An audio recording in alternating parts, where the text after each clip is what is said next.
Welcome. This is Trinity Place, and my name is Cameron Miller, and this is a sermon for the second Sunday of Easter.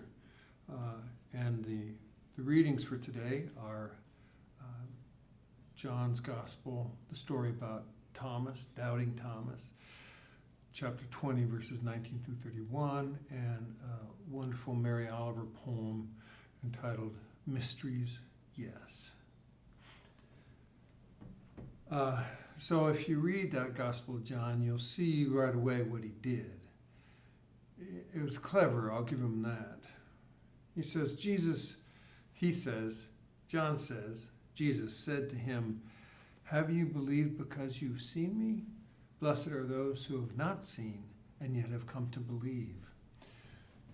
Remember, the Gospel is not a court recorder's verbatim version of how things went down in the first century.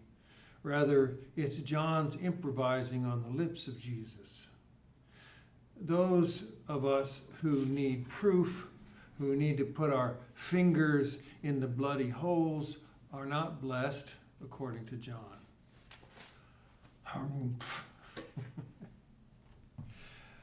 But this year, this second Sunday of Easter, staring at the story of Thomas, I decided to look at all four of the Gospels to see what stories each of the storytellers decided to place right after the Easter Day empty tomb story. Well, Jesus' first post-tomb appearance in John is the one that we just heard, appearing among the disciples who were hiding for fear of being arrested. And Thomas, of course, is the foil of that story. Matthew, on the other hand, has Jesus meeting the disciples on a mountain in Galilee, where he told the women at the tomb to meet him. It is there that Jesus gives his disciples their marching orders. Luke has the road to Emmaus story, in which Jesus appears unrecognizable to some travelers who had witnessed the crucifixion, and only when they break bread together do they then recognize that in fact it's Jesus. Mark, the first story of the four told, has no appearance of Jesus post-resurrection. It ends with the empty tomb, and the young man sitting in the tomb tells the women to tell his disciples that Jesus has risen and will meet them in Galilee. It ends by saying that the women ran away afraid and said nothing to anyone. Now, there is a longer or different ending to Mark, but there is a pretty much of a consensus among scholars, or at least mainline scholars, that it's a later ending added on by unknown sources, not Mark. And they are, by the way, the verses that Christian snake handlers get their ritual from. So there are these different stories with different characters and different settings, but there's a common theme.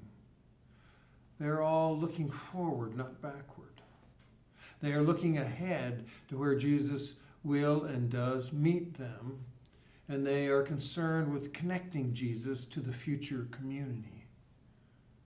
Now ponder that with me for just a moment.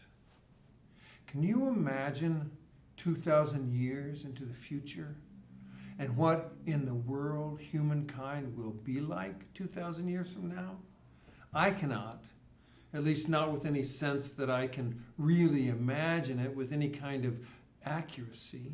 I mean, we could be back to living in caves, or we might be synced with AI and a totally new species by then.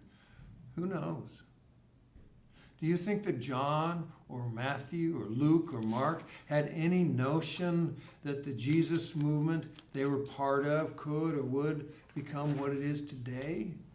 Surely they could not have imagined a megachurch of 1 million people in Seoul, South Korea, or an amplified music-filled Pentecostal tent meeting in Central Park.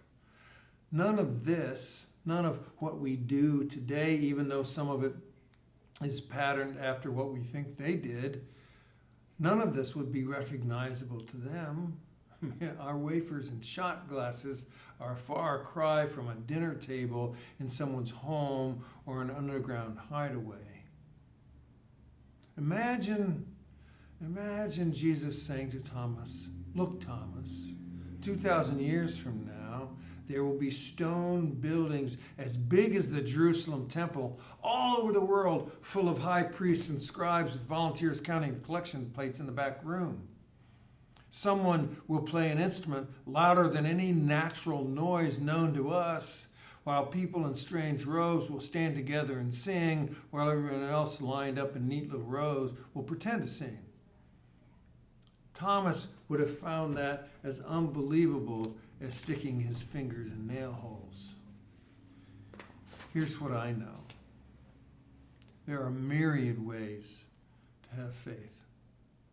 Some people, unbelievable to me, will believe something just because the right person or the right book tells them so, tells them that it's true.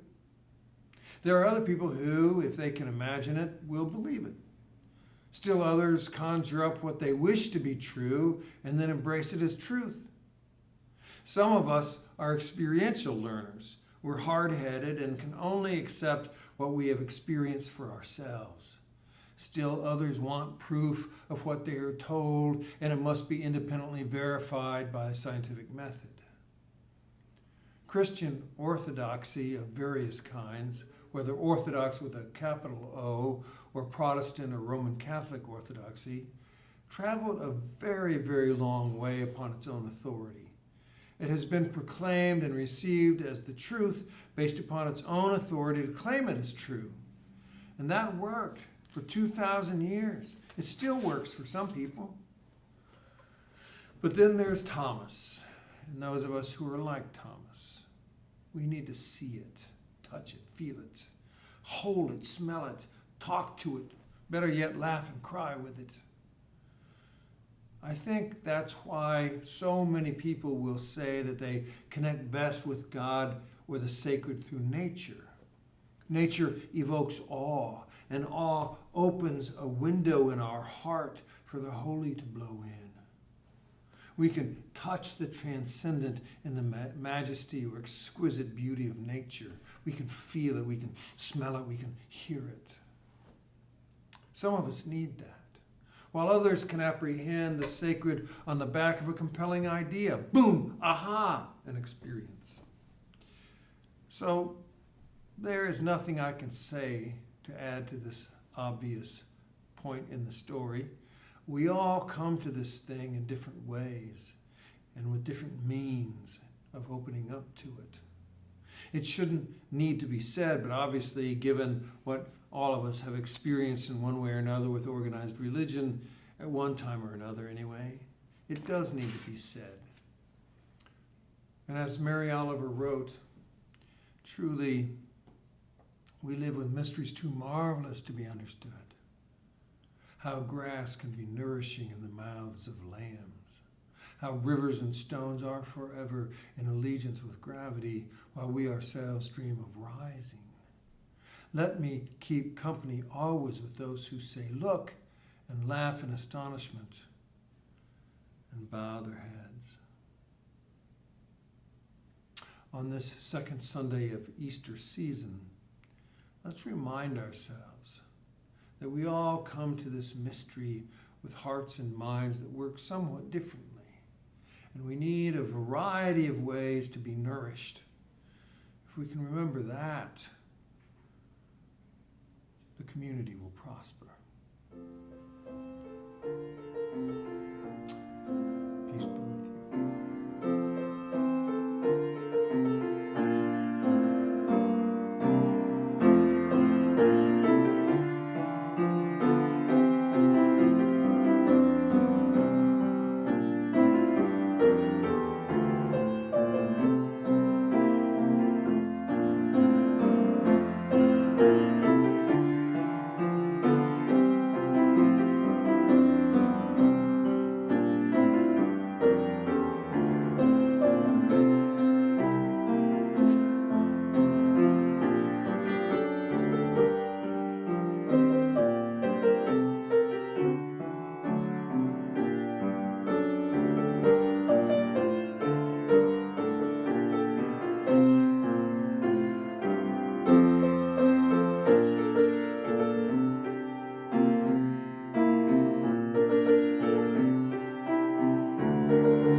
All right, Lisa. All right.